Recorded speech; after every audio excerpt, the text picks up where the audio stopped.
What do you do when Big Army stops making decisions for you?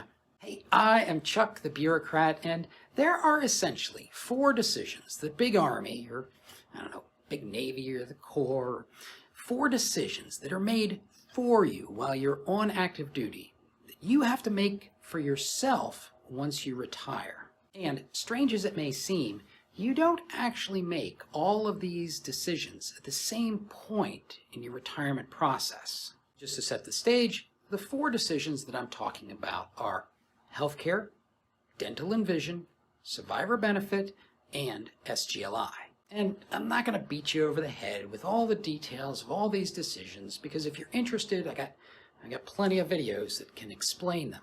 Instead, today, I just want to put all of them on the same sheet of paper. First, you got healthcare, Tricare. When you were on active duty, you were automatically enrolled in Tricare Prime. And when you retire, you have to make a choice as far as whether you're going to stick with Tricare Prime, go to Tricare Select.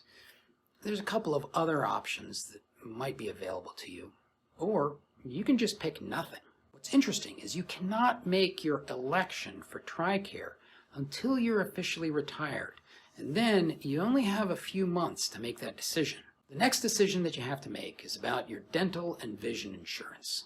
Technically, these are 2 decisions that can be made completely independently, but the process for making the decisions is the same, so I'm just lumping them together. As with Tricare, Uncle Sam signs you up for dental and vision while you're on active duty, but as you approach retirement, you got to make your own decision. Part of the reason that this is important is if your future employer is going to provide this kind of insurance, you might not even need the government option. The weird thing here is the timeline.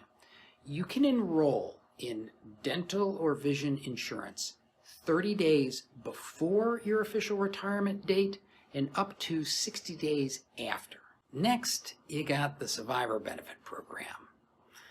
And this one gets a lot of attention because this is the one that the secretaries of the military departments are mandated to ensure the decision is made before you retire. And it's a little different than some of the other benefits we've discussed up to this point, because while you're on active duty, the Department of Defense is paying for this coverage for you. So a lot of people don't even realize it's there. Finally, you got soldier group life insurance. And while you're on active duty, they seem to make a big deal about this program. But as you go through your transition, what you get offered as a replacement is called Veterans Group Life Insurance. For a lot of people, Veterans Group Life Insurance is, well, it's expensive compared to other life insurance options that they have available to them. And not to be outdone by the previous 3 decisions, it has its own unique and complicated timeline.